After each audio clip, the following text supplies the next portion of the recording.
Iran का कयामती हमला, 2000 मिसाइलों से इजराइल अमेरिका पर प्रलय।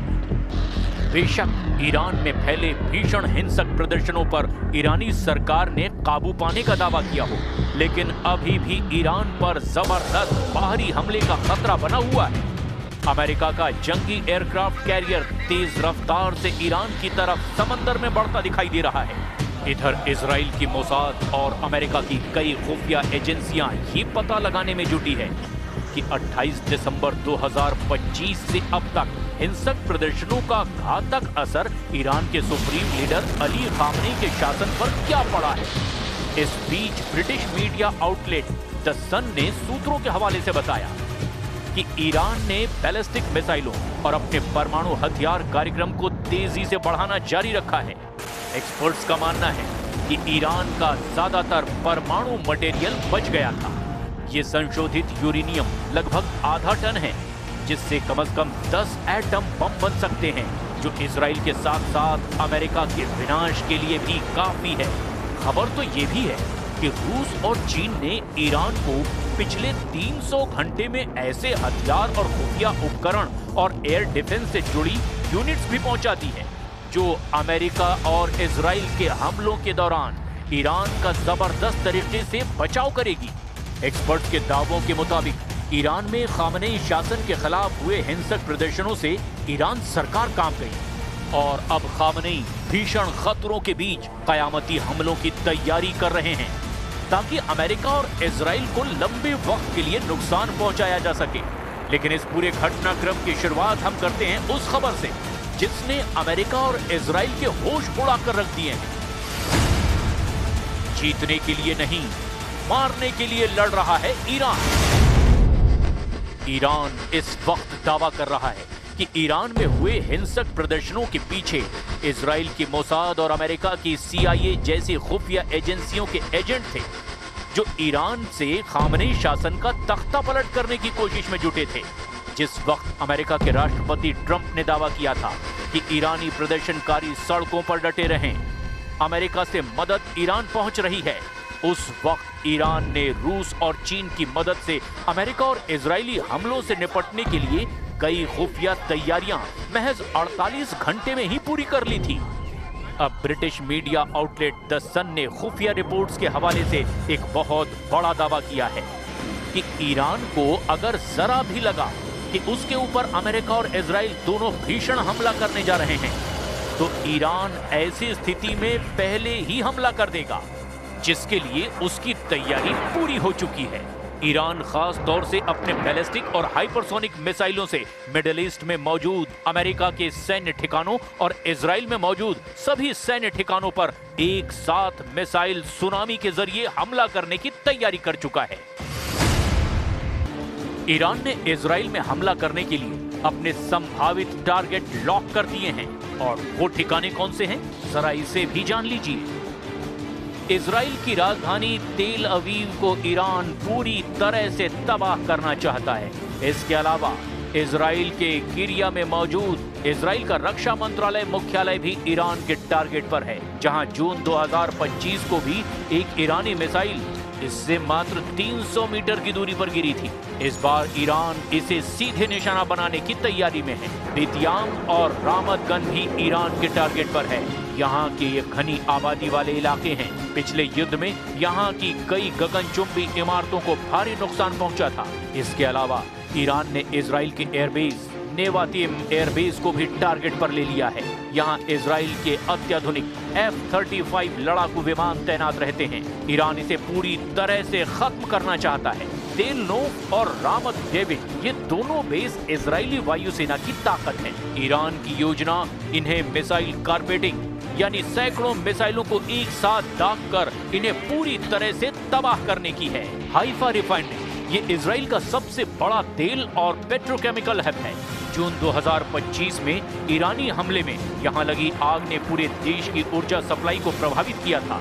वाइजमैन इंस्टीट्यूट ऑफ साइंस की खुफिया रिपोर्ट के मुताबिक ईरान का मानना है कि यहां सैन्य अनुसंधान होता है, इसीलिए ये उनकी हिट लिस्ट में ऊपर है। हाइफा और अशदोद बंदरगाह इजराइल का 90% व्यापार यहीं से होता है। ईरान इन्हें निशाना बनाकर इजराइल की कमर तोड़ना चाहता है। इजराइल का इलाद शहर लाल सागर के किनारे बसा एक प्रमुख शहर है और ये भी ईरान की लंबी दूरी के ड्रोन और मिसाइलों के निशाने पर है। इजरायली कमांडरों का मानना है कि यदि 500 में से 14% यानी लगभग 70 ईरानी मिसाइलें हमला करने में कामयाब रही तो 2000 मिसाइलों के हमले में कम से कम 280 मिसाइलें इजराइल के शहरों पर गिरेंगी, जो इजराइल का सर्वनाश कर देंगी और इजराइल दशकों तक ईरान के हमलों से उबर नहीं पाएगा।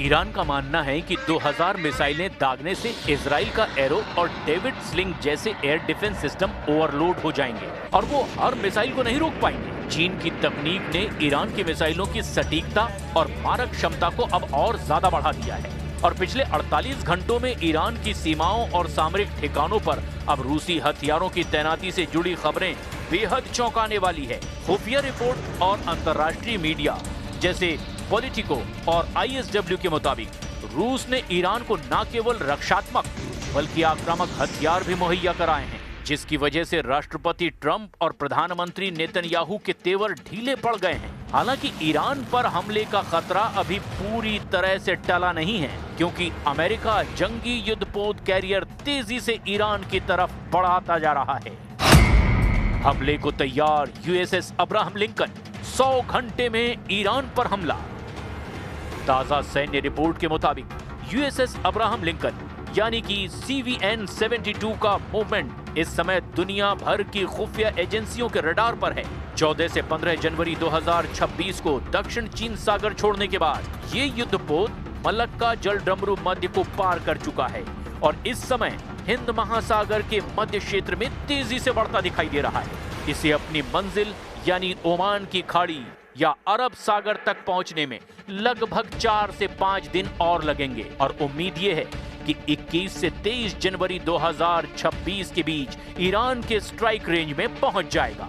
पेंटागन के सूत्रों के मुताबिक ये युद्धपोत वहां पहुंचते ही हमला नहीं करेगा, बल्कि ये एक सॉवरेन मोबाइल एयरबेस के रूप में तैनात होगा। इसका मुख्य मकसद ईरान को रोकना है, लेकिन यदि ट्रंप प्रशासन गो अहेड का आदेश देता है तो ये वहां पहुंचते ही 24 घंटे के भीतर ईरान पर हमला पूरी ताकत से शुरू कर देगा। USS अब्राहम लिंकन दुनिया के सबसे बड़े परमाणु संचालित विमान वाहक पोतों में से एक है। इसकी लंबाई 1092 फीट यानी लगभग 3 फुटबॉल मैदानों के बराबर है।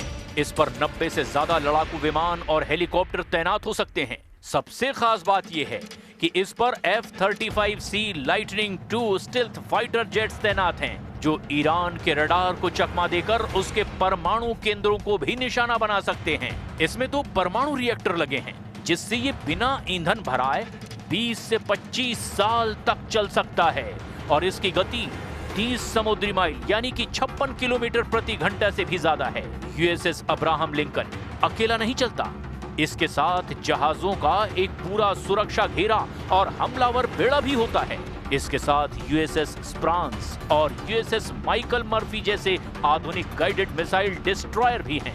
ये जहाज एजिस डिफेंस सिस्टम से लैस है, जो ईरान की 2000 मिसाइलों को ट्रैक करके और नष्ट करने में भी सक्षम है। इस बेड़े में शामिल जहाजों के पास सैकड़ों टॉमहॉक क्रूज मिसाइलें हैं, जो ईरान के भीतर 1600 किलोमीटर दूर तक सटीक निशाना लगा सकती हैं। आमतौर पर इस स्ट्राइक ग्रुप के नीचे एक परमाणु संचालित हमलावर पनडुब्बी जैसे वर्जीनिया क्लास चुपचाप चलती है, जो पानी के नीचे से मिसाइल दाग सकती है। अमेरिकी सेना अब सर्च अटैक की तैयारी में है। इसका मतलब है केवल मिसाइलें ही नहीं, बल्कि B-2 स्टेल्थ बॉम्बर और USS अब्राहम लिंकन के विमान एक साथ ईरान के 500 से ज्यादा बहुत ही महत्वपूर्ण ठिकानों पर हमला करेंगे ताकि ईरान की 200 मिसाइलों को लॉन्च होने से पहले ही नष्ट किया जा सके।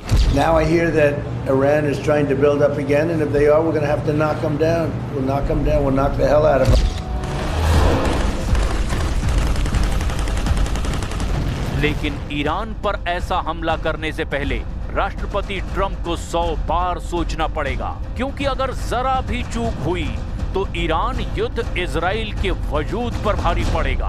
वहीं अमेरिका के लिए गले की हड्डी भी साबित हो सकता है। अब ऐसे हालात में देखना यह होगा कि पहले ईरान अमेरिका और इजराइल पर हमला करता है या फिर अमेरिका और इजराइल ईरान के हमले से पहले ही उसे तबाह कर देते हैं।